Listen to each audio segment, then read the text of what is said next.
Welcome to this special edition, and what we're going to do in these coming weeks is a special set of briefings as we have countdown election. The most consequential election in the history of our nation is at hand, and you should be one like me that is saying, God, help me know what your will is. I have in my study this particular plaque that says, if you seek me, you will find me if you search for me with all your heart. And we want to seek God, and we want to know the truth so that we're not in any way missing the mark at this time. Now, what you're going to be seeing are specially prepared, brief, compelling videos on the hot button issues of our day so that you are ready to answer, and you're confident and you're courageous in addressing these issues that will determine the future of our nation. So today we are launching with Dr. Michael Brown. I've known him for over 40 years. He is one of my dearest friends, and he is a brilliant man, and he's tackling the subject. Are you ready? The hot button issue of transgenderism. Is a person born transgender? So I want you to watch and then make use of the videos that have been given. They're for you. No cost, no waiting. You can go on. He'll explain it to you. But listen today to Dr. Michael Brown dealing with the issue of transgenderism. Dr. Michael Brown here, host of the Line of Fire radio broadcast. What should we think of the question of transgender identity? Is it just a matter of having compassion on people who were born in the wrong body? Is it recognizing that science has taught us that some people, in fact, are trapped in the wrong body, and the best thing that they can do is come into harmony with their body? How? By hormone therapy, by gender affirmation surgery that will now get their outside in harmony with their inside. Is that what we should do? And does the Bible address it? Well, many well-meaning people, including Christians, say, yes, that's the best thing to do. And if Joe now identifies as Jane, we should refer to him as her and call her Jane. And if Jane wants to get on hormone therapy and sex change surgery, we should stand with her. I appreciate the compassion behind that.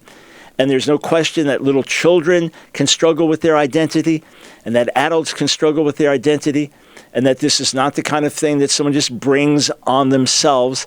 So we should have tremendous compassion. But compassion does what's right. Empathy may just stand with someone, but compassion says, let's go deeper and let's do what's best for them. And God's way is to help someone from the inside out. Number one, the Word of God says that He created us in His image in Genesis 1, male and female. Those are the only categories. Someone who is intersex, meaning there is a biological or chromosomal abnormality, does not have another sex. They are not a third sex. Instead, they are an exception to the rule. In other words, there is an abnormality. There is a defect, again, deserving of compassion and grace, but just like someone who has a defect with their eyes and can't see, or a defect with their ears and can't hear, that only underscores the right meaning of the eyes, the right meaning of the ears. The only categories that the Bible knows are male and female. Not only so, but there is actually no scientific evidence that anyone is trapped in the wrong body. In fact, compassion will help someone from the inside out. And when we look at the trajectory, because everything reproduces after its own kind, where has the transgender activist movement gotten us? It's gotten us to the idea that there is an infinite number of gender expressions. It has gotten us to the idea that there are scores and scores and scores of gender identity pronouns that we should learn and use. It has gotten us to the point where doctors are working with parents to chemically castrate and genitally mutilate children who are far too young to understand the implications of what they've done, to the point that you now have 18-year-old girls suing their hospitals, suing their doctors, and saying, how could you possibly remove my breasts when I was 13 years old because I was confused about my gender?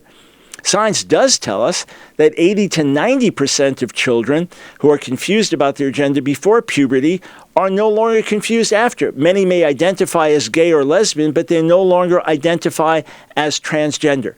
Compassion says, let's help people from the inside out. Compassion says, look at the trajectory and see where it goes. And there's a reason in Deuteronomy 22 that it was detestable to the Lord for a man to wear women's clothes or a woman to wear man's clothes. So that which is distinct, where a man is clearly wearing women's clothes or a woman a man's clothes, and it's indicated by culture, God was against it. One reason being it broke down gender distinctions. These are important. Men are different than women. Women are different than men. When you look at transgender trajectory, where does it go? It goes to boys competing with girls in sports and sharing locker rooms, to the shame and humiliation of these girls. It leads to all kinds of confusion and wrong societal choices. Let's do the right thing. Let's affirm what God says and stand with God. Male and female are the only categories of humanity. And let us work with tremendous compassion to help those who struggle before they make the wrong decisions, and help those struggling after they've made the wrong decisions. Together, with our help, they can find wholeness and join the growing number of people who are ex-trans. Hey friends, if you felt this video was helpful, make sure you like and subscribe so you get notified once new videos become available. Thanks.